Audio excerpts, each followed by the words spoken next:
Welcome back to the Questions About Life podcast. I'm Brian Fleming. And I'm Daniel Broome. And on this podcast, we talk about, questions about life. Questions that a lot of times people want to ask, but they don't know who to ask, or they're afraid to ask because they may face criticism. Anything you can ask or wonder about life, we basically discuss it. So, by the way, if you have a question about life, whether it's deeply philosophical or super practical or anything in between, send us a quick email at questionsoboutlifepodcast@gmail.com. Questionsoboutlifepodcast@gmail.com. And we might end up featuring your question, and we'll do it anonymously, so you don't have to worry about being called out publicly. We'll feature that, and we'll have a discussion about it. And, like Daniel always says, we don't have all the answers, but we'll talk about it and discuss it. Yeah, so that's what we're doing today. We're what episode are we on now? We're probably on 9 or 10? I think it's 9, I think. Yeah? I think. Yeah, so, send in your questions, and if you want to hear the two of us discuss it and try to hit it from all angles, we'll do that. And we can't promise that we'll bring any clarity to it, but, maybe we'll look at it from a different angle than you thought of, or confirm something that you were feeling or whatever. Yeah, sometimes you get like one good idea or perspective or thought that you didn't have before because you heard somebody talk about something. So that's equally valuable. It's kind of like going to a conference and, there's like 10 great speakers, all great things to say, but there was like one thing you took away from the whole time there that was like really what you needed. Yeah. So, go ahead. Well, I was thinking about some of the topics that we talk about are typically, like you mentioned in the introduction, they're typically questions that are, something is like, for example, you don't go to a church and ask, well, how do you know that God's real? That's not something that you bring up in church, right? Or you don't go to like a welders conference and talk about the superiority of plastics. Yeah. Yeah. So this is for lack of a better term, kind of a safe space to discuss. We try to just, nothing's off limits. We just discuss everything and we just do our best. Yeah. Why would anything be off limits? That's the weird thing, because that's one reason we have this podcast, is because there are places you can't ask certain questions, or you can, but you can guarantee, you can sure bet on it, there's going to be consequences and you're going to get flack for it. Yeah, that's right. Even if you're being honest, you're not trying to ruffle feathers. You're just asking. Yeah. If you in some certain questions, certain topics or something, if you're asking about it, just the act of asking is a sin, or the fact that you answer that question, oh, you must be a conspiracy theorist. No, it's not. Yeah. Not that I don't believe that the answer to the question is one or the other. It's just that I have this question. Or by asking the question, you're revealing that you're doubting your belief in that thing, right, whatever that might be, whether it's politics or religion, or whatever. Like you could have a conservative say, well, what if Biden had some good points, mm-hmm. and everyone would go, the hell are you talking about? Yeah. And they go, oh, I know, but But it doesn't mean that you think that Biden had good points. It just means that you genuinely want to know, like, what if he did have some good points? Like, were there actually, like, or vice versa? Maybe Trump had some good points, and every liberal out there, just their head spins off their neck, Right. But it's the ability to step back and go, okay, forget what you think of the guy or the thing. But when you look at things objectively, unbiasedly, go, was there actually any good merit here? Sure. Now, if you turn on the news, you're not going to get any of that kind of clarity, because they don't play that game. Right. Yeah, and it's like, even if let's say the question is, does 1 + 1 = 2, right? Well, somebody could go, I can't believe you're even asking that. Are you questioning math? Well, no, but we could sit here and discuss, does 1 + 1 = 2, and we could look at all the reasons that maybe it doesn't, and still come to the conclusion, which would be likely, yes, it does still equal 2, but now we're even more sure because we've explored explored the possibility that it doesn't. And so now, so it doesn't mean that So you did some research and you exhausted resources and came to the conclusion there's not another way into this to look at it. Yeah, so it can maybe can confirm some of your held beliefs or whatever. So. Yeah. Well, and that's a good point, because today's question is this: why are people narrow-minded? So again, today's question on this episode is, why are people narrow-minded? Now, what we mean by narrow-minded, because that's, by the way, that's always really important to state. When you make a statement, say what you mean by it. Like, what do we mean by narrow-minded? Because a lot of people probably agree on what they generally think that means. But we were just having sushi a few minutes ago, and we were talking about this. We said, like I said, if we had like a Christian, a Muslim, a Hindu, and an atheist in a room, and you bring up the topic of God, you ask a question about God, you first have to clarify, for everyone to get on the same page, what does the questioner mean by the word God? And that's not a political. It's not a political way of responding by answering a question with a question or anything stupid like that. It's for clarity. It's for clarification, because you have, in that case, 4 different people with very varying different beliefs who are coming to the same topic, but they're coming obviously from different angles, different life experience, different knowledge, different belief systems and structures they had put in them, cultural influences, understandings of the way things work. So you first have to actually just get on the same page and say, okay, if you ask a question about God, you have to say, and here's what I mean by God, or here's what I mean by that. So they can all go, okay, we're here, here, here, and here, but okay, now we're here. We understand. Okay, this is what you mean. Yeah. Because one person's idea of God doesn't do what you just said, and the other one does, and the other one, well, it's not there anyway. Well, you could boil it. You could even boil that down, and you can say it a different way and say that there are over 4,900 different deities or gods that have been worshipped by humanity. I thought that was Hinduism alone. No, well, Hinduism I think that'd be to more, a lot don't of them. Yeah. But there's 4,900. There's 2 types of people. There's the people that believe all of them are bullshit, and then there's the people that believe 4,899 of them are bullshit. So, and all the ones that think all the others are wrong, none of them agree with each other. Right. Yeah. History has shown us that. Yeah. Yeah. And the truth of the matter, and we're not knocking any religion. Like, that's just the way it is. Like, yeah. I mean, it's like I said before. My definition of religion at this point in life is, everyone's going to hell except for us, and that's the way it is. We don't have to answer for it. We don't have to be able to explain it. But it's everyone else but us. Well, when you have a bunch of people saying that in different groups, it's kind of like, well, someone's going to be disappointed here. Yeah. And again, like Brian said, we don't have all the answers. We just like talking about it. Yeah. Maybe we'll get a little bit closer to the truth. Well, in narrow-minded, this could be religion, it could be politics, it could be any social issue.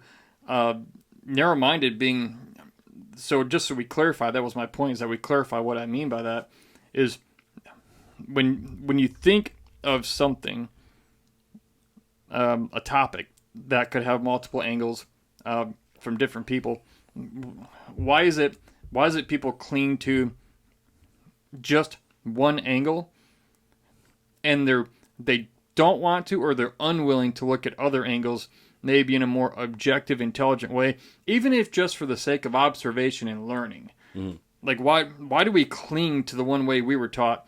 Again, whether it's politics, whether it's religion, whether it's, you shouldn't eat meat, or if you're a vegan, you're eating my food, you son of a bitch, kind of thing. Yeah.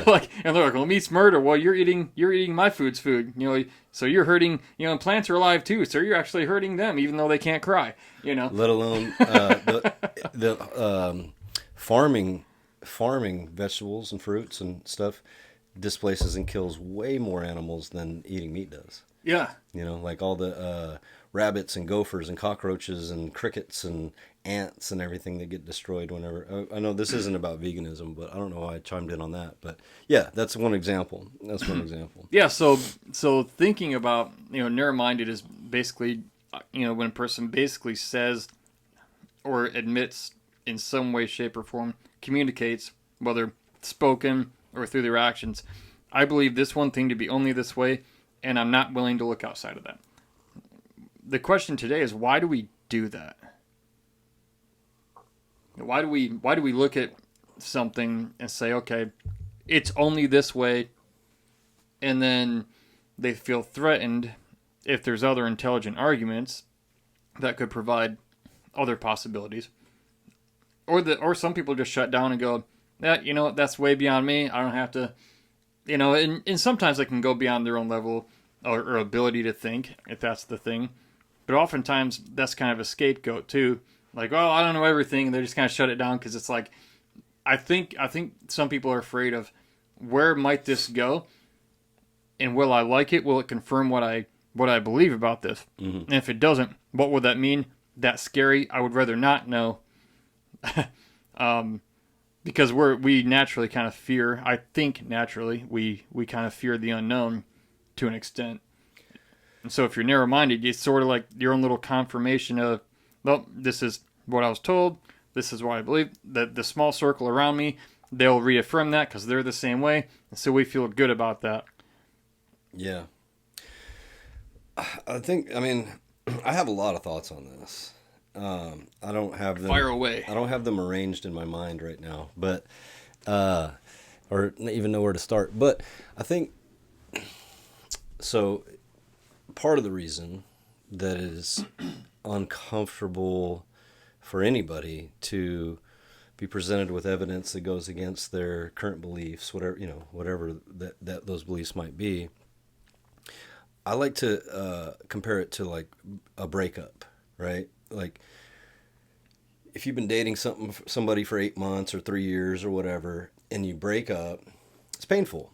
It's painful. And a big part of that pain, I think, is rooted in the realization that you invested a lot of your time and energy into somebody, and that no longer matters because that person's out of your life now.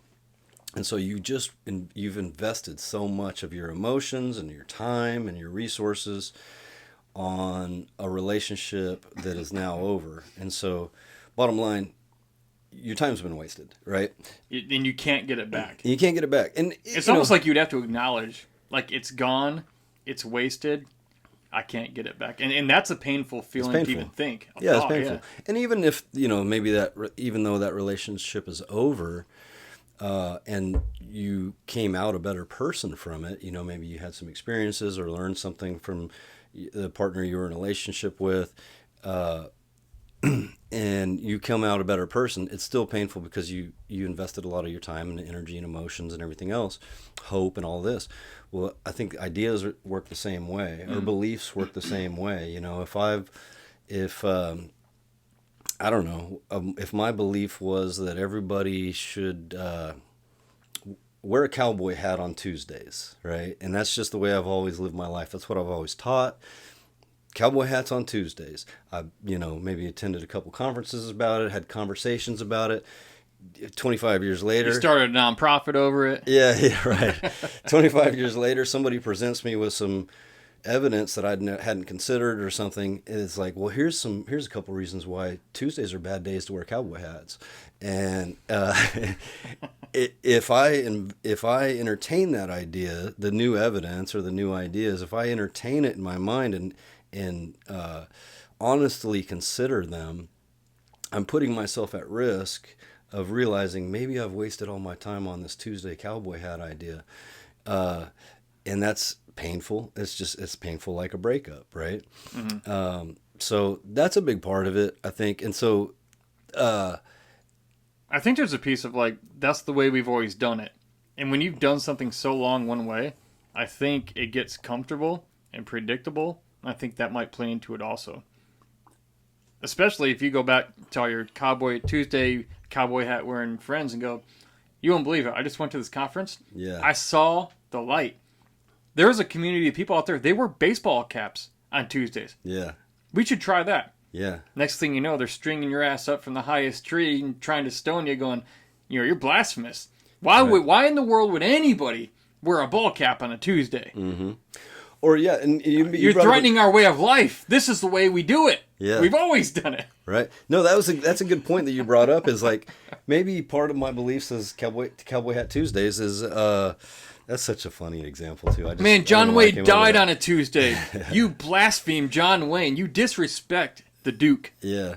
when you don't wear a Yeah. cowboy hat on a Tuesday. Well, you brought up community, like my community of friends that wear cowboy hats on Tuesday, right? Well, they reinforce it and they protect the idea.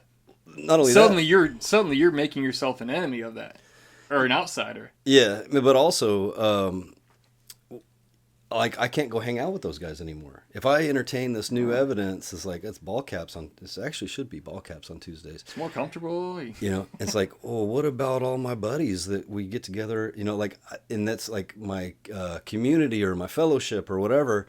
I'm gonna miss out on that. So I don't even tell me about ball cap Tuesdays, because then I'm gonna miss out on all the fun that I have with my friends. Not only that, but here's what you miss out on. And I'll tie this into a point of something that happens a lot. Well, what if a lot of the people in if you're a business owner, a lot of your customers are the Tuesday cowboy hat people, and now you switch teams, you know. And they do business with me because I wear cowboy hats on Tuesdays. Because they have affinity with you. You have that similarity, that thing in common. Mm-hmm. Well, now they all stop coming to your establishment. They tell their family members, we're not shopping there anymore. Yeah. Same thing, politics, What's religion. up with the ball cap? Yeah, like the ball cap is, it's like, cowboy hat is Trump, ball cap is Biden. Like, we're drawing a line in the sand. You choose. Choose this day who you'll serve if you want to get biblical, But here's a real scenario. If anyone who's ever grown up in church, if you, and I say this generally, but I don't know I've ever been to a place where it's not true. There's probably exceptions. So if you're a churchgoer, don't crucify me for it. But it's true if your eyes have been open, you've been around, you've been not living under a rock.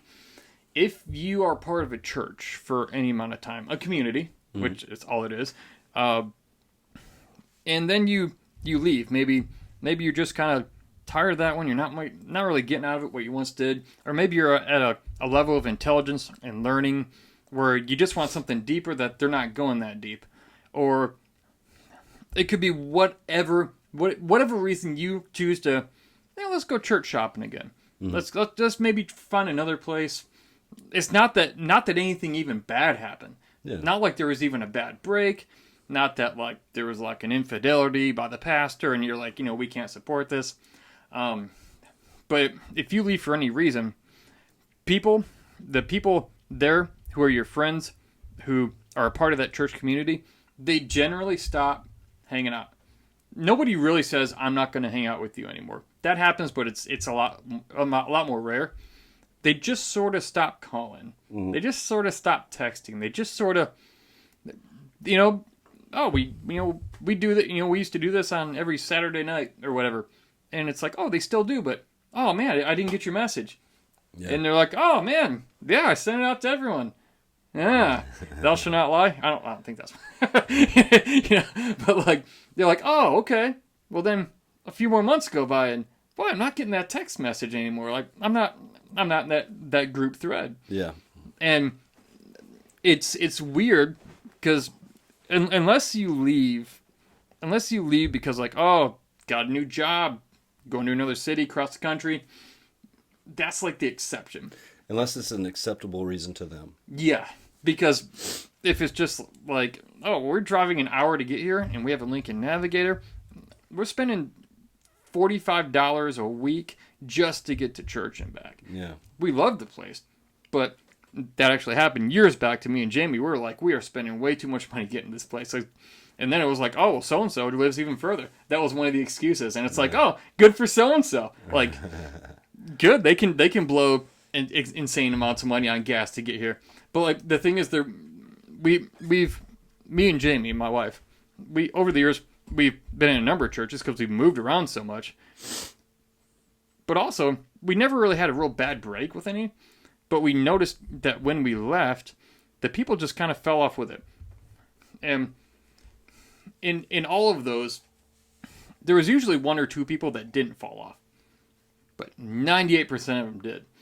And it's like this unspoken, underlying, I don't know if it's conditioned, like, hey, you're either part of our thing or you're not. Yeah.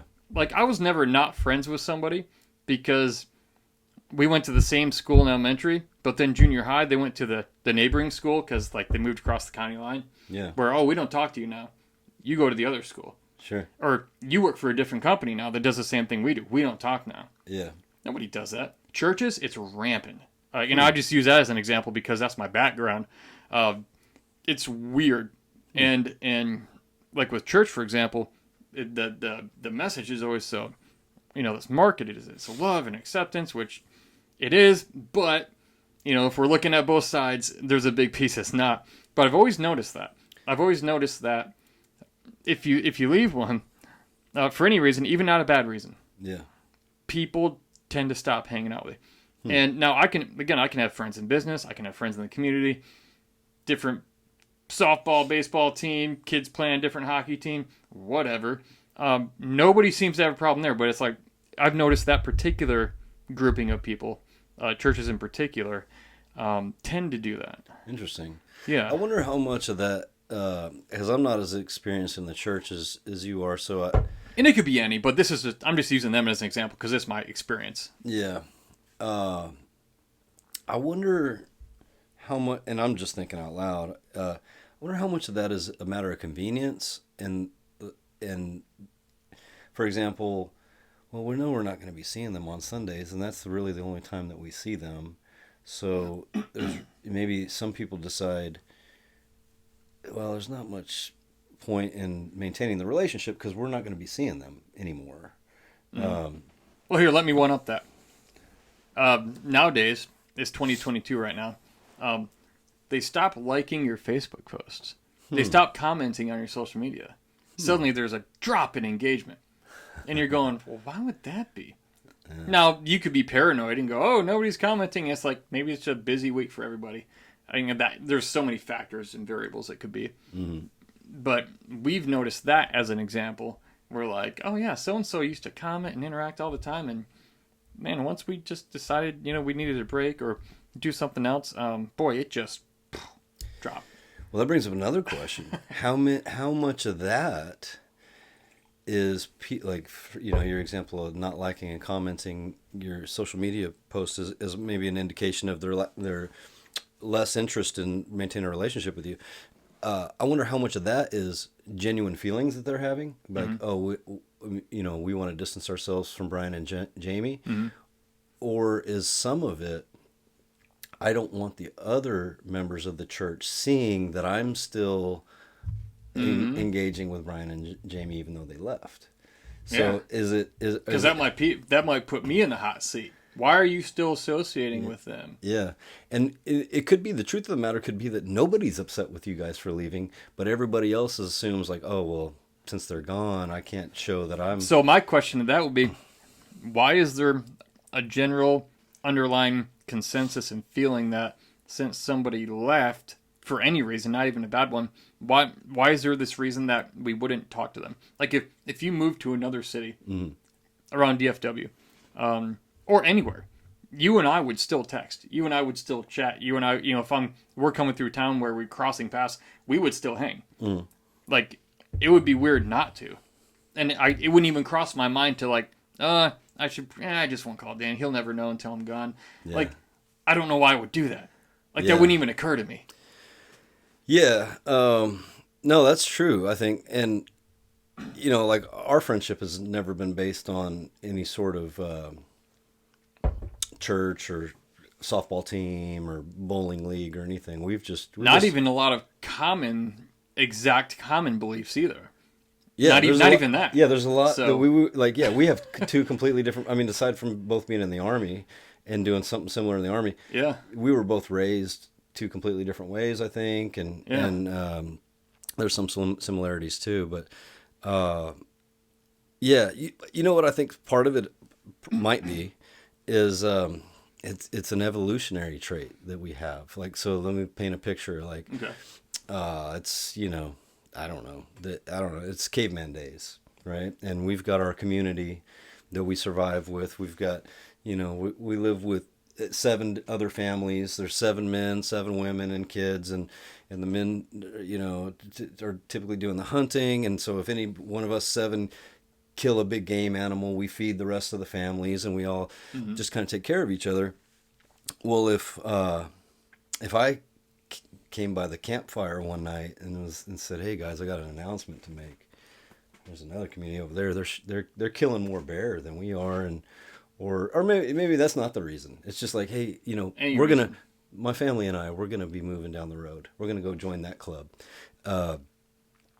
The group wouldn't be happy, right? Because it brings up unless you were of no value and you were a drag, then they'd be like, "Don't let the door hit you." Right. True, but I think still. But any value, you're right. People any would value be offended. And any value that you were bringing is now leaving them and going somewhere else. Yeah, or even let's say I wasn't bringing any value, I still think there'd be animosity. They'd go, "Who does Daniel think he is? He doesn't even carry his own weight around here. We've been feeding him him and his family for years." If it wasn't one thing, it'd be another. Yeah. Oh, and then they go, if you ever hear this line, this is a textbook manipulator line. "After all we've done for you." Oh my God, if you ever fucking hear somebody say that because they don't like what you're doing, or maybe you're making your own life decision, they go, "After all we've done for you." Red flag, manipulator, look out, guilt trip. I grew up around this stuff. I can see it a mile away, 10 miles away. Yeah. And it doesn't mean every person that says it is a textbook manipulator, but it is a textbook manipulation line. Because it's meant to make you go, "Oh my gosh, you're right, you've done all this for me, so therefore I shouldn't be making my own decision to do what I want with my life. For some reason, your opinion should be more important than mine about my life." Yeah. It goes real deep, but man, that line right there, look out for that. If you ever hear someone say that, stop everything, pause, red flag, and just go, I don't care who it is in your life. It could be your family closest to you. Sure. Well, yeah, and that brings up the question of I don't accept favors or good deeds from anybody if I feel like there's an indebtedness attached to it, right? I agree. And I don't do good deeds or do favors or do nice things for people for the purpose that hopefully they pay me back, expecting them to pay you back. Yeah, the deed itself stands alone. Yeah. And so yeah, I wouldn't, if somebody came to me and said, "After all we've done for you," it's well, I wouldn't have accepted any of that help if I knew that I'm now if it came with this obligation. Yeah.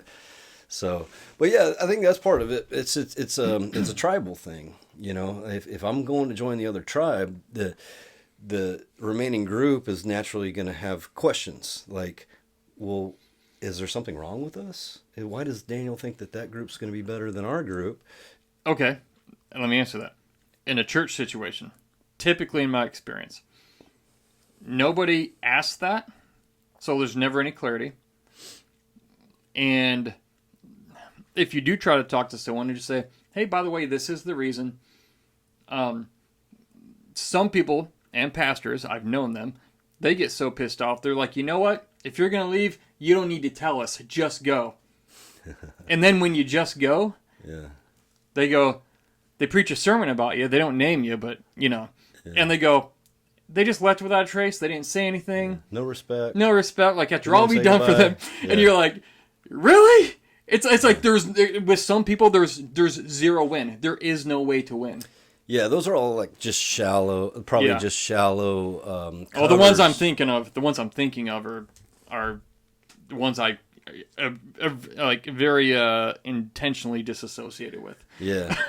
Well, I think your point is that you can't win if you do, you can't win if you don't, right? If you were to say goodbye, the pastor's going to give you a lecture about how you don't even need to do that. But then if you don't say goodbye, the pastor's going to have a problem with that too. So really, that's not the real problem. That's not the real problem.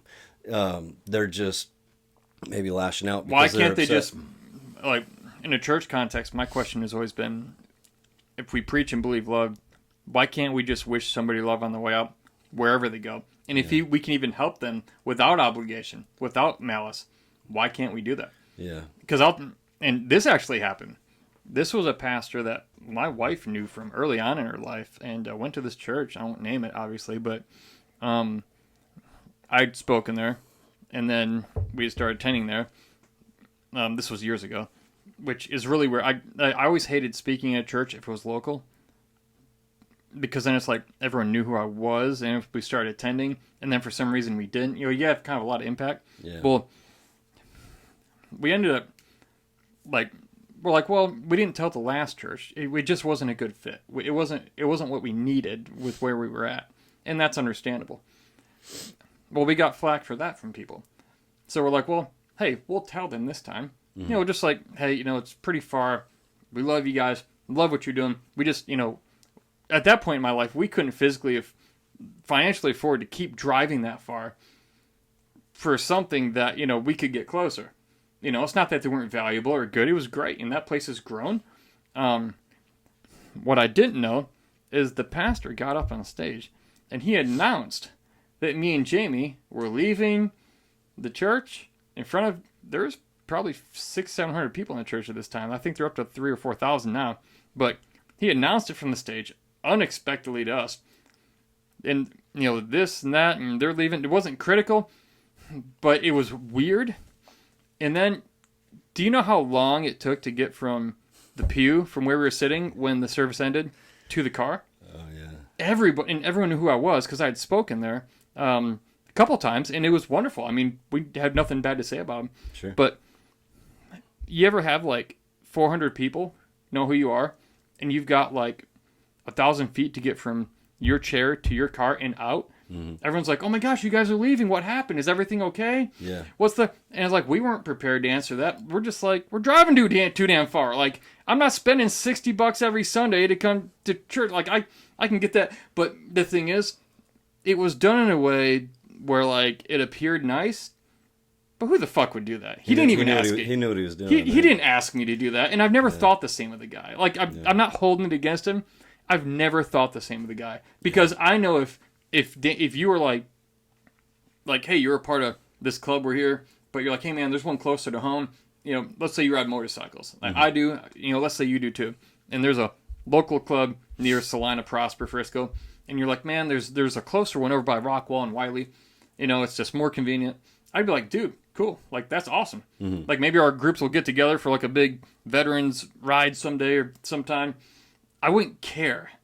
And I certainly wouldn't get up in front of the whole group your last time there without talking to you and go, hey, he's going and he's going to find another group.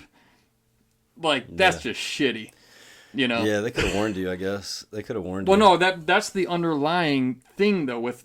I know with churches in general, again, not all of them, they're not all like this. Again, this is my background, so this is what I have to draw on. But there are some out there, and it's any group, though. Yeah. A lot of times. And what you were saying is, maybe it's primal, evolutionary. Hey, another group over there, they catch more animals than we do. We're going there. Well, we're living in a time, at least here in America, where there are so many of those little tribes. If you leave one and go to another, everyone's doing it. So it's no one's really, everyone's losing and gaining people. You might lose a person who makes $50,000 a year, but then someone else comes along and they make $500,000 a year. Well, suddenly you're not as pissed off about, if you're looking at the numbers, that this person came over to your tribe and you lost that person. If you're only judging it based on that, there's so many people going to different tribes and interacting with each other that there's not really a scarcity oh, we're losing all the value that they brought. Sure. So many people are replaceable now because there's so many people who with the same skill set generally that aren't far off. Yeah. Well, I think that the bottom line on it though is in why maybe it upsets people in that particular scenario, right? Whether it's in church or in your tribe or your motorcycle club, political parties. Yeah, or your Cowboy Hat Tuesdays or whatever, is the group that you're leaving is operating on very little information. They just know you're leaving. And there's a lot of different reasons why you could be leaving. Some of them could be insulting to the group, and some of them could be actually you're doing it for the better of the group. But if nobody bothers to ask or agree with your reason, because they all have different perspectives on said issue or reason. Yeah, that too. It's like there's no way out of it. Yeah, so it's if I'm leaving the tribe or the church or the motorcycle club because I can't freaking stand being around these people anymore, then You can say that to them if you want to be real honest. Yeah. It might be a better way to handle it. Yeah, but naturally those people, it's just a human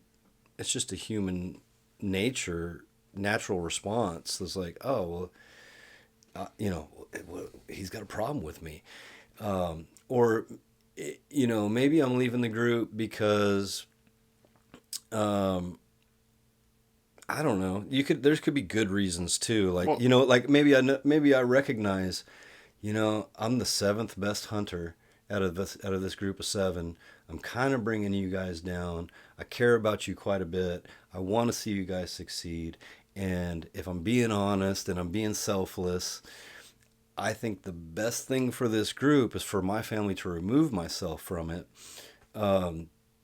Because there's another group over there, and I'm going to be the third best hunter in this group. I can really do some good over there. be of more value to them. Yeah, I can be more value over there, and then you guys can improve your situation. But that's a conversation that needs to be had, right? Like if the only information the group has is Daniel's leaving, and you just leave them to their own imagination as to why, because it's also a natural human instinct that if somebody's pissed off at you, it's natural. They're not going to spread the real, actual reason. They'll throw their own little spin on it too, probably, to try to kick you in the ass on the way out, reputation-wise or whatever that happens to. No, I mean it like a different way. I mean it like if somebody's like, let's just say, like outside of that whole context, like let's just say I'm mad at Joe, whoever Joe is, right? Like I can't stand Joe. And fuck that guy, right? Joe hears that's the way I feel. Yeah. Joe's first natural reaction, and so would Daniel's, is, well, fuck him too.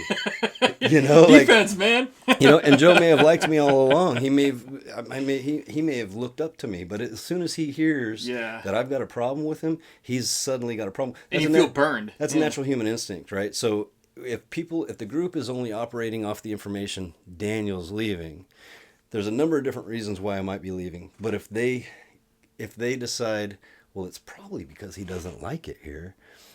Well, we don't like him either then. Now, are they saying that because you're leaving because you don't like them, or do they actually like you, but it's hard for them to say, we actually like him, we can't believe he doesn't like us, so that's just like their response is like, oh yeah, well, we don't like him either. Where like maybe they do, but they're hurt, so they react that way. Exactly. Yeah, but they don't even know that that's why I'm leaving. So I'm just in this scenario, it's like they're operating off very little information. Daniel's leaving, and then there's misinformation. Yeah. A few different people have their own rumors and ideas about why, and they start telling everyone they know. So now it's circulating. Yeah. Now you got Fox News, CNN, MSNBC, and all the rest. Yeah, it could be like, why is Brian leaving? I don't know. Nobody really knows, but I did notice that he fell asleep for 5 minutes in last week's sermon. So I think maybe he's bored here. I think maybe he doesn't like it. And then it goes on to the next person. You guys hear Brian's leaving because he's bored of this place? He thinks we're boring. And then the next person, they have a 2-year-old at home. They didn't get any sleep, like two hours of sleep the previous night, but they still got up early, dedicated, came to church, but he happened to fall asleep because he got 2 hours of sleep. Nobody heard that side of it, right? Because nobody asked Joe. Yeah, he was up all night doing, helping community. Yeah. So really, I think it just really boils down to a breakdown of communication, right? Because there are 1,000 different reasons you might leave a church or leave the motorcycle club or leave the cowboy hat club, but humans have a negative bias where it's a survival tactic. It's a survival tool.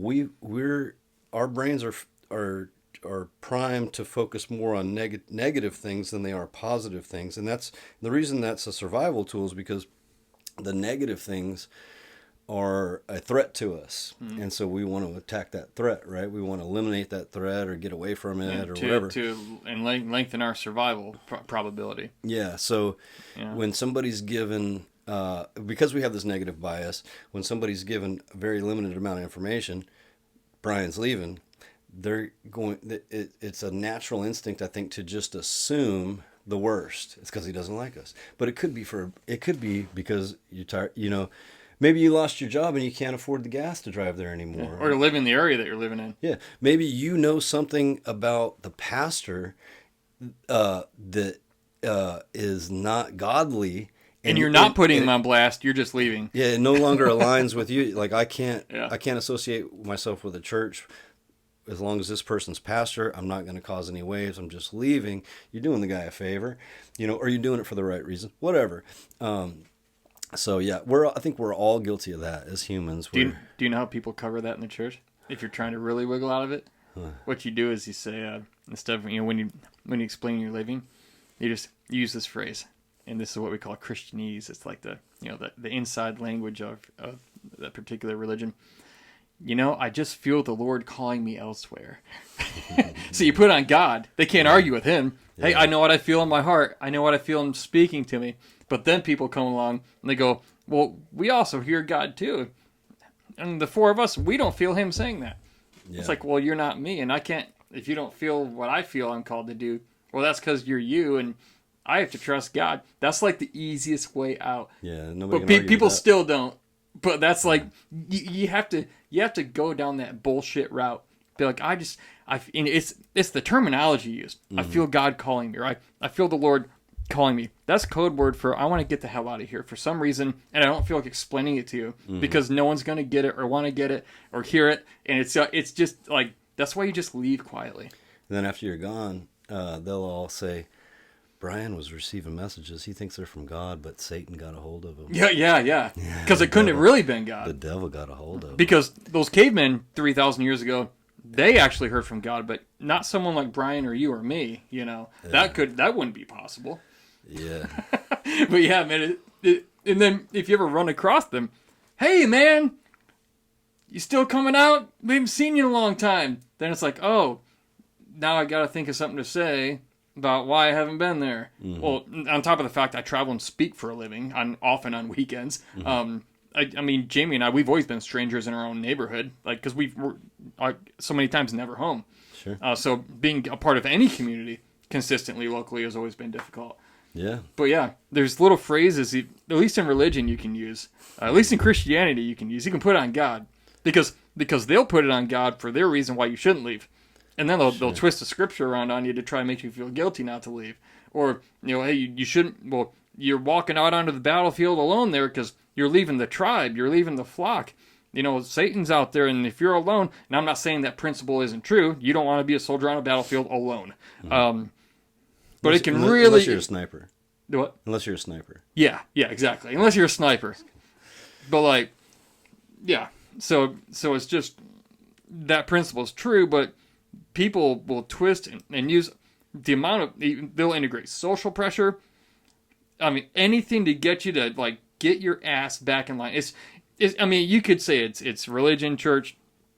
It could be the COVID vaccine freaks or the ones that on the other end, they go, oh, anti-vaxxers because you didn't get one vaccine that came out of nowhere, overnight. Suddenly you're against all vaccines, anti-vaxxer. These two extremes. Yeah. This could live anywhere, what we're talking about. Well, the COVID's a perfect example of a situation where you're not allowed to ask questions, right? How dare you? Yeah. Yeah, that vaccine came out of nowhere, and yeah, I get it. A big part of our society functioning properly is, in an ideal world, is we put trust into our government and trust into the scientists and everything else. But best we have to go on sometimes. Yeah, to an extent. But I mean, if everybody hopefully remembers the way that was all rolled out, and if you were somebody that's not anti-vax, has got all your immunizations up to date, up to the COVID. You're healthy, and you just ask the question. I don't know, any question is it really safe?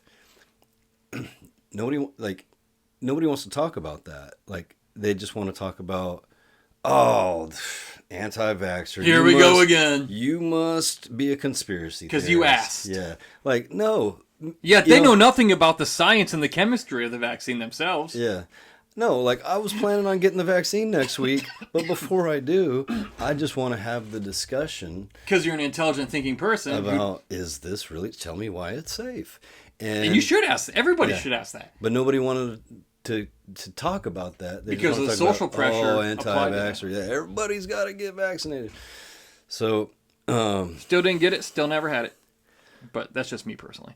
Yeah, I didn't. I'm not against vaccines. I didn't get vaccinated. My wife did. Most of my friends did. I still may get vaccinated someday. I just wasn't in a hurry. I'm still not in a hurry. Yeah, I mean, if it's been around 60 years and 50 million people have had it and they're okay, okay, I'll consider that. Yeah. I don't like to be a guinea pig though. That's my thing. Yeah. Back to the thing we were talking about, like people leaving a tribe or a group or a church or a motorcycle club or a cowboy hat club or whatever. Why can't people just generally accept that maybe that person's time here is just over and they're just wanting to go try something else in life or do something else in life? Yeah. Like why can't it be that like, oh, they're moving on to wherever the next thing is, like, we don't have to take that personally. Like, who taught us to take that personally? I have my ideas given different institutions and the reasons they do that, but yeah, well, maybe their time's just over. I have another thought on that too. Okay. Is like any group, right? If let's say I'm leaving, and nobody else in the group was thinking about leaving, but that could the rest of the people in the group, it could cause them to realize that, well, like, I'm not leaving, he is leaving. It brings up the question of, it makes them ask themselves, why am I here? Why am I staying? What is it that's so special about the person that's leaving? Are they better than me? And so that's why they're leaving? Or maybe that person doesn't have the courage to leave a familiar situation and enter into something more unfamiliar. I think that's why people take it personally, is because they are personally invested, because the act of you leaving puts them in a category as somebody that's staying. By default, kind of. Yeah. Well, not even that you asked them to leave, but just by default, they became one that stayed. Yeah. So they can, on a shallow level, you can get offended by that because it causes you to face a bunch of questions about yourself. Like, you got to examine, like, well, why am I here? And I'm staying. Am I getting left behind?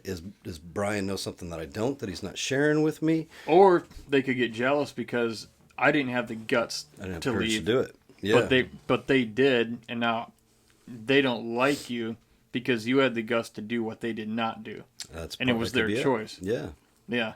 That could be it. Yeah. I mean, that could be a number of things. Because people generally don't like change. That's general, a problem. Yeah, it's the one constant, that and death. But yeah. Yeah. People generally. If you don't like change, you better get used to change and start trying to like it. Yeah, and you're also so. And when I said change, I meant it in the context of, like, maybe them having to face the possibility of leaving too. That's a big change. But also, you are as somebody that's leaving, you are imposing a change on them that they didn't ask for, and the change is that you're not going to be part of this community anymore. True. And it's like, oh, things are changing. I don't like that. And what ripple effect does that have? Or, now we don't have the person who does this. Mm-hmm. If it's a smaller group, maybe. Yeah. But if you have 5 people that do that one thing, and you're one of them, and you leave, it's like, all right, well, we got 4 other people that do that. Like, and maybe I'm not the Einstein of that group. Sure. Or maybe you are, and you're like, you know what? I'm the smartest person in the room. I'm fucking leaving now because I'm trying to get better. And if you're the smartest person in the room, you need a different room. Well, that'll make them mad too, because they'll be like, who does Brian think he is? He's the 4th best person at that. We got 3 other people that are good at this. Who does he think he is? He's so good that does he think he's too good for us? He's the 4th best person at that. Yeah, they make it about them. Yeah. Not about, man, Brian has a really good opportunity to go mentor this other group and these people who are not as knowledgeable as him. Or maybe he got this really good opportunity to become like a number 1 person in a group like this. And so he wants to better himself. so often with these things, you find that people have made it about themselves or the group, where like they just they internalize whatever it is you did. Mm-hmm. You know, it's all ego driven. It's all a function of the ego. Yeah. Now, if it's survival, if it's like you're a platoon in Afghanistan, there's 17 of you, 30 of you, every guy you don't have there puts everyone at risk. Because that's one less person firing weapons and defending against the enemy and killing the enemy. Like, I understand that. Most people are not in that situation. Yeah. If you're in a church, you're not in that situation. You know, it's not like survival. Like, I mean, unless you're a brand new tiny place and you need the people who are giving money. I don't know. Yeah. That reminds me, though, if it's all money driven, like in church, you ever seen the George Carlin? I probably have. And I won't even attempt to replicate his joke, but basically his point was, you know, God's all powerful. He's got it all figured out. He made the world. He made everything perfect. Everything's beautiful and perfect. But there's one thing he hasn't been able to figure out. He needs money. He doesn't know how to generate money. Can't manage money. He can do everything else, but you gotta show up and you gotta give us money. Well, and then he goes on to say things like the church isn't even taxed. Yeah. They don't even pay taxes. And still, they need more of your money. Yeah. It's like, boy, imagine the extra money I'd have laying around. You'd have laying around if we weren't taxed. But they always need... I remember that clip. He goes, but they always need more. Yeah. He always needs more. Yeah. That was the thing about George Carlin, man. Like, he said to a lot of people a lot of offensive things, but it was philosophical. There's tons of truth written all over it. Yeah. And so much of it. Yeah. Yeah. Yeah, that's true, man. And when he grew up in the church, I think he grew up Catholic, in New York City. Yeah. So, I mean, it came from the background, and yeah. Yeah, that's funny. He talked about what he saw. That's funny. You were talking earlier, though, about narrow-mindedness. And yeah. I had a thought that... So you were talking about, like, people that if you try to present them with evidence that's maybe contradictory to their current beliefs, and they won't even look at it, they'll just dismiss it or whatever. Mm-hmm. I think that, if I'm being fair, I think that there is one scenario where that's, you know, I was going to say acceptable, but it doesn't matter what my opinion is about other people. But one where I personally feel is justifiable. So for like, if there's a topic and that I have a very strong belief about, you know, Cowboy Hat Tuesdays, let's say, and you come to me and say, hey, I don't know if you ever thought about it, but Tuesdays are for baseball hats. And here's a bunch of reasons why I think you should maybe consider wearing baseball hats on Tuesdays. Now, if I had already done that research, if I had, like, in previous to this conversation, considered, maybe I should start wearing baseball hats on Tuesdays, let's go down that road, I'm going to do my research. Okay, there's some good pros and cons to baseball hats instead of cowboy hats, but then I still came, and I honestly just examined it all, and I came to the conclusion, I'm still doing cowboy hats. And then you come to me with some evidence, and I'm like, oh, you know, I'm sitting here like, oh yeah, I've already done all that research. Not even going to look at that. Okay. You've done your due diligence. I've done my due diligence. Yeah. Yeah. And so I could maybe appear to be closed-minded because I won't even entertain what you're trying to show me. I won't even look at it because I know I've already seen it. But that's usually not the case. That's usually not the case. Usually the case is like, no, I know why I wear cowboy hats on Tuesday, and I don't want to hear it. I don't want. Maybe you just like the way they look or feel better on your head, and there's nothing more to it. Yeah. That could be too. That could be it. Yeah, that could be it. Or maybe I don't want to leave my my group of people or my group of cowboy hat friends. Or this is just an example, by the way. Yeah, I don't wear cowboy hats. I don't There's wear no cowboy hats Tuesday. ever. Yeah, there's a cowboy hat sitting over there. So there is, and a baseball hat. So that's why we came up with that example. Yeah. That red one over there is signed by Ted Nugent, but I'm not going to bring into the podcast right now because we're not talking about that. Even though I'm a fan of Ted Nugent. But, no, that cowboy hat, I only basically wear that one place when I go on summer vacation. I'm in northern Michigan floating down rivers. Or out on this beautiful place called Torch Lake in northern Michigan near Traverse City. We go out there. It's blue like the Caribbean, that lake. Fresh water. And when we go out on the boat, or go down in the kayaks down the rivers, I always wear that hat. I don't know why. It's just a thing I started doing years ago. That's your thing. Yeah. Well, have you ever considered wearing a baseball hat? Hell no. Blasphemy. Why would I? Yeah. Why would I do that? Why are you doing that river and not another one? I'm going to go to hell if I wear a baseball hat. Nobody will talk to me ever again. I'll lose my business, my family, my wife will leave me. Yeah. My kids will resent me. No. That's extreme. But it happens. But well, let me ask this with narrow-mindedness, like, because the original question here is, why are people narrow-minded? Why are some people narrow-minded? Now, we probably all are to an extent, to be fair. But like, I always look at things more like a scientist at this point in life, scientist or a judge. The guy, like, you wouldn't examine like only the plaintiff's evidence. Mm-hmm. And not the defendant's evidence. Yeah. You have to look at everything to make a solid decision about what actually happened, what's the truth, and what action should be taken. Yeah. You can't look at one side and say, the judge goes, I'm not willing to look at the defense's side for whatever reason. I ain't doing it. Yeah. I mean, that'd be awful. That'd be horrible. I mean, hopefully the judge will get fired. I mean, that's terrible. Sure. No justice, no truth in that. But I think another reason, again, I think of a lot of it, if you go certain multiple layers down, I think it's rooted in fear, probably of change, things like that. But let's say it's a matter of like truth. Maybe it's like the argument of certain religious arguments that are clashing with maybe what new scientific discoveries we're making, and what those mean, and people feel those are threatened. Well, here's something I think about. Like, this is probably like Buddhism or Tao Te Ching or something, but I've heard it said before that someone said, like, truth is that which never changes. Like, it, and so I think that's one way to look at it. It's kind of like what is true is just is, in a lot of ways. I think one of the fears is that, well, basically what I wrote down here, what I'm looking at, is truth won't change because you learn something. Mm-hmm. Maybe your version of truth changed, but like, will the truth of something really change because you learned something else that led you maybe to believe something else, or to realize something else you didn't realize before you learned, and now your mind is even bigger and more understanding?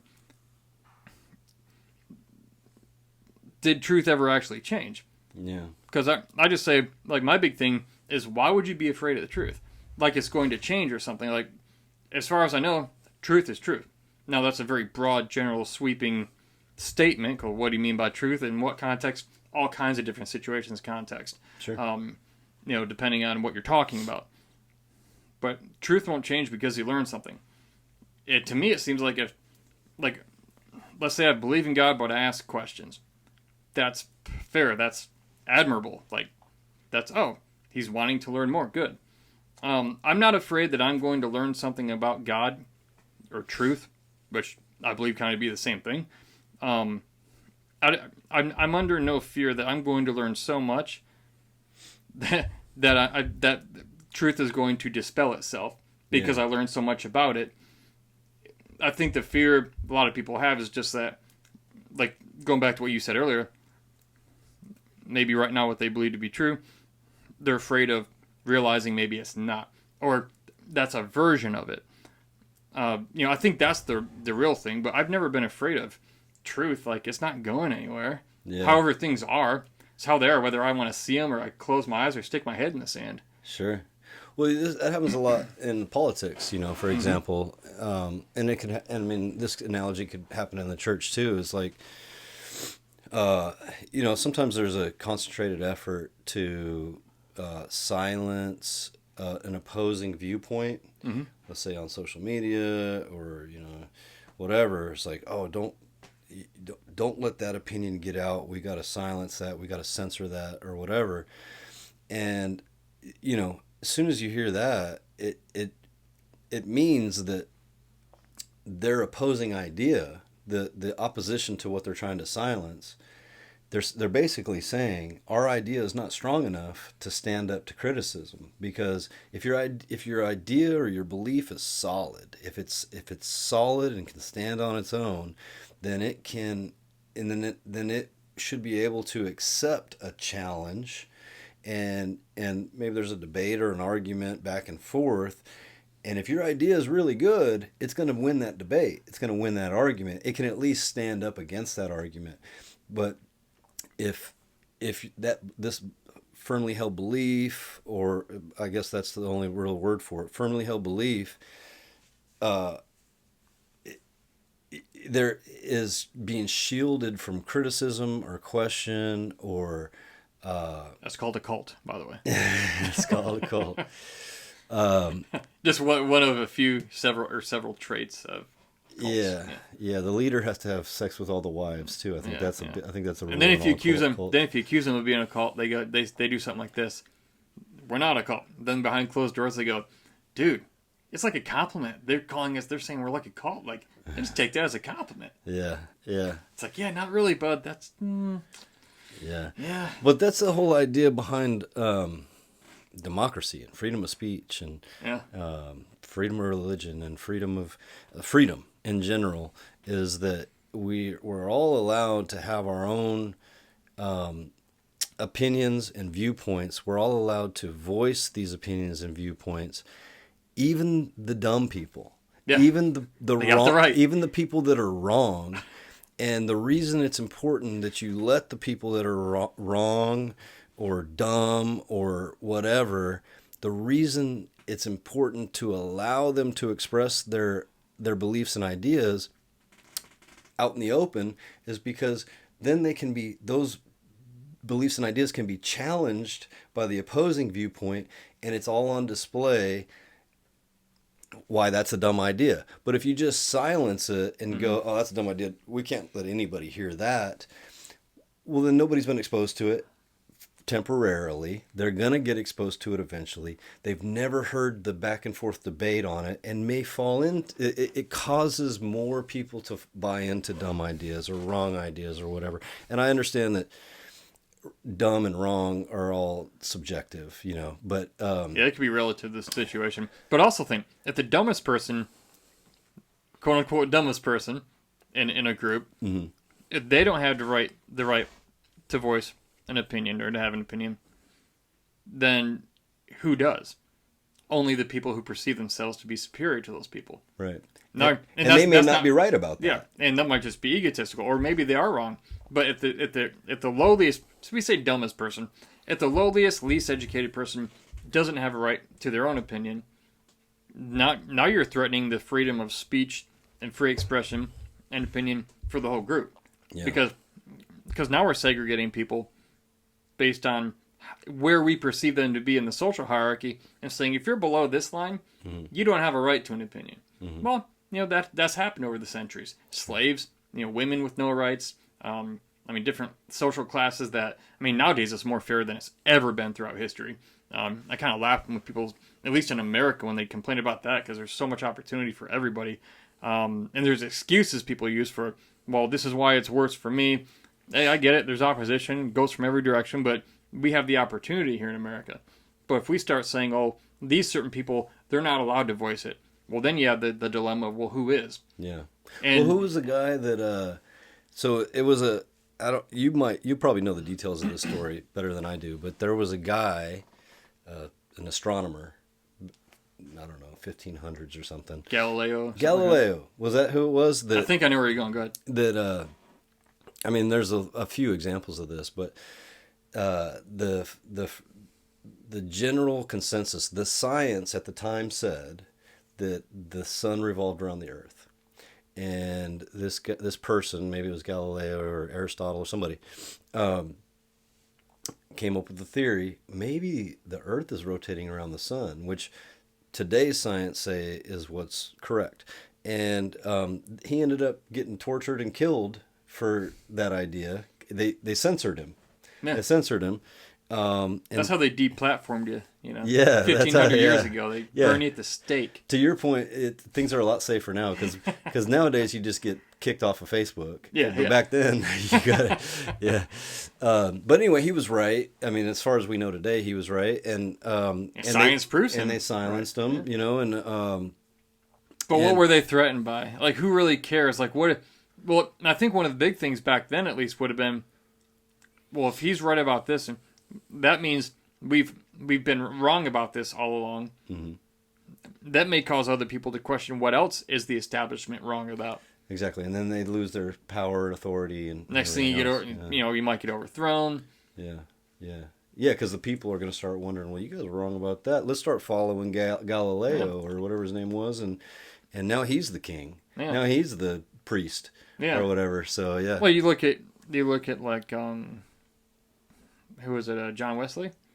I don't think I have my names wrong. It reminds me because basically, the Bible used to be only written in Latin. Like for people, to go to church, the priest was highly educated. Went to seminary. The only one who could read and interpret the Bible literally is in Latin. And people, the lower class, the common people, did not speak Latin. Yeah. So he had a major advantage. Mm-hmm. And I believe, it was John Wesley. Unless I'm totally mixing him up with another one. I've had a lot of coffee today. He basically he had a conviction. He goes, "This is wrong. People should be able to read this for themselves and hear from God and interpret." And boy, the opposition he faced, and it was crazy. And I mean, he ended up translating the Bible into a common language. I think it was German. May have been German first, if I recall correctly, and then it made it to English and other languages.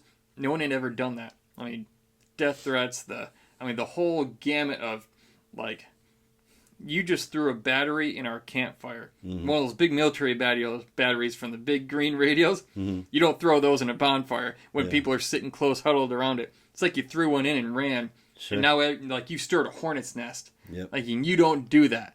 But he had such strong conviction. He's like, he saw things were being said and talked to the people that, in his opinion, as a priest, educated in Latin, going, that's not what it says. Mm-hmm. That's not what it means. He was just trying to bring the truth to light. Yeah, it's like you don't have to pay indulgences to the church so your children will go to heaven because you're paying money to the priest. Mm-hmm. Like, he's like, there's nowhere it's not in there. And I mean, that was a big thing for a long time. Hey, you don't pay up to the church, man. Like, your kids are going to hell. Yeah. I mean, totally fucked up. Yeah. But there's all that kind of stuff. Yeah, because at the end of the day, any leader, whether it's a religious leader, a king, a president, I think we all tend to forget that they are just human beings like we are. It's just a guy or a lady. Yeah, they have the same flaws that we do. They have the same tendency for greed or dishonesty or taking advantage of the situation or their power than any of us do. We'd all like to think that if we were put in that sort of position of power, that we would do the right thing. And I think most of us sort of,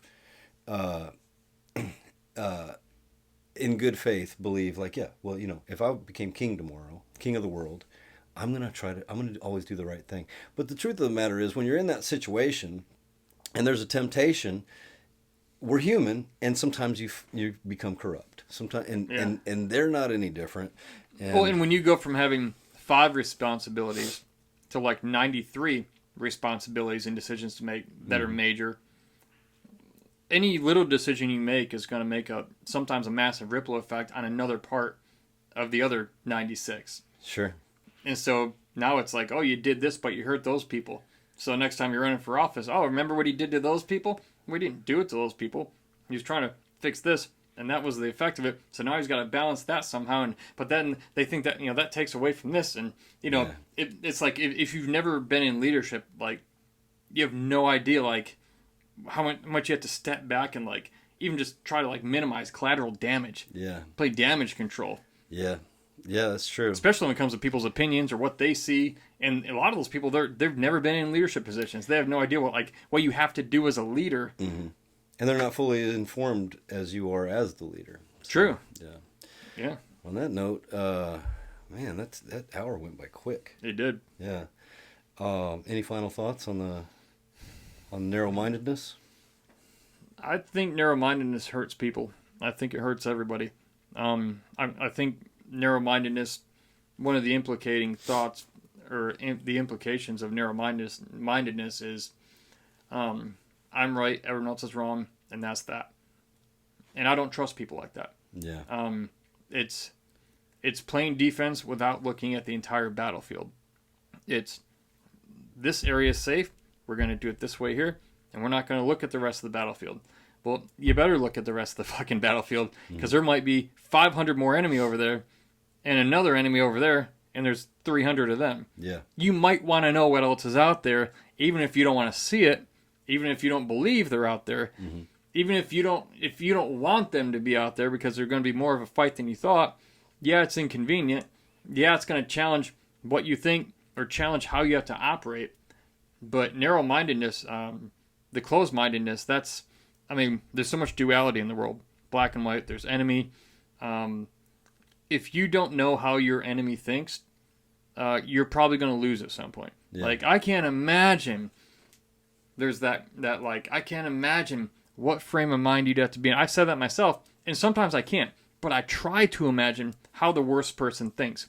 Like, what if I was in their shoes? What would I have to think? Because if you can't imagine, in fact, I think Jordan Peterson said this. I heard someone say it. Like, basically, if you truly can't imagine your enemy acting in a particular way against you, they're probably going to beat you. And why the hell are you in leadership if you can't imagine how they might act? They'll never be that bad. Like, really? You don't know that? Yeah. And so, but a narrow-mindedness will keep somebody in that, and that could cost them, and it could cost everyone else they're in charge of. Catch them by surprise later, yeah. Because, you weren't smart enough to look and go, well, I can imagine him doing that. Like, who would fly airplanes into a World Trade Center? Well, there are people out there, and don't put it past them. Yeah, that's a whole nother topic right there. I would love to do an episode on 9/11. But I'd probably piss a lot of people off. Who cares? Yeah. It's all conspiracy theories anyway now, right? Yeah. Inside job, and they're like, I don't know. Everyone's got an opinion. None of it's based on anything. At least everyone kind of thinks they're right about a lot of things. Yeah. I guess to end it though, because I'm running on with the narrow-mindedness though. If you deal with that, just realize you don't know everything in the world about everything. Neither do I. Neither does Daniel. Nobody knows everything about everything, and we probably never will. So to be narrow-minded, to not be open to learning what is truthfully a certain way, it's just kind of dumb, in my opinion. I disagree with you. No, I'm just kidding. I'm just kidding. No, that's right. That's true. I mean, I think it's a choice, right? Like, and you have the choice, but you're stuck now, though. Yeah, I mean, I think there's two types of people, right? There's people that do their best to be open-minded and kind of be fluid with what they believe in. Like they're confident about what they believe. It's good to have a foundation of the things that you're confident about, but be open to new evidence, because if you look at history, new evidence like the sun doesn't revolve around the earth, that kind of stuff comes out and happens all the time. And then there's other people that they have their firmly held beliefs that they're confident about, and they're not willing to entertain new evidence because it is comfortable to remain, for lack of a better word, ignorant to it. It does take a certain amount of courage to expose yourself to ideas that may or may not align with your current beliefs. It does take a certain amount of courage because you might be faced with, like the guy on the battlefield, you might be faced with the idea that my current plan isn't going to work. We might be in some big fucking trouble right now. But you know, if you don't want to face that and you just want to continue on with the plan, then you might have to pay for it later. Yeah. So, on that note, thanks for listening. Oh, did you have another thought? I was just going to end with this. If you're narrow-minded about something, whether it's it's going to be a belief is what it's going to be about, typically. Whether it's political, religious, whatever. Let me leave you on this question. Ask yourself this question if you feel like you're narrow-minded about something. Why am I narrow-minded about this? like, why am I stuck on this and I don't want to look at evidence that could possibly dispel it?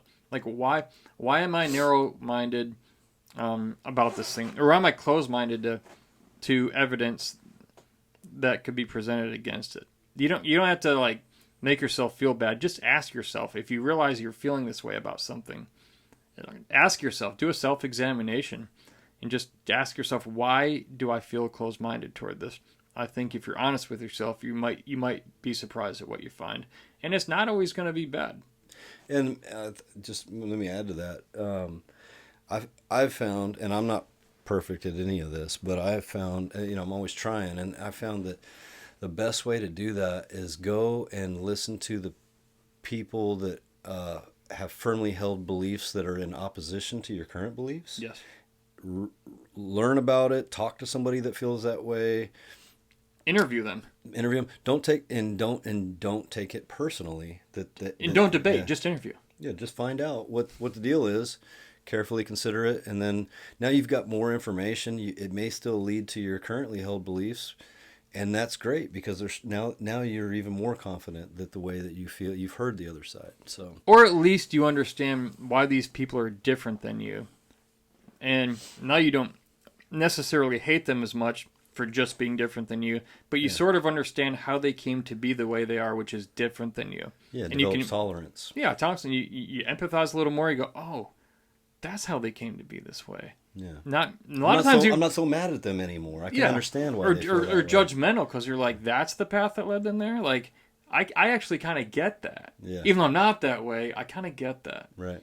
So, we need to wrap it up. But hey, by the way, if you have questions, you want us to feature your question, we will consider it. Send us an email at questionsforlifepodcast@gmail.com. Questions for life podcast, or no, not, oh my gosh, I said it wrong. Questions about life podcast @gmail.com. And we'd love to see what questions you have and maybe talk about them on here. Yeah, please do. And find us on Instagram, YouTube. Like and subscribe, leave a review. And if you disagree with anything we said, we'd love to hear about that too.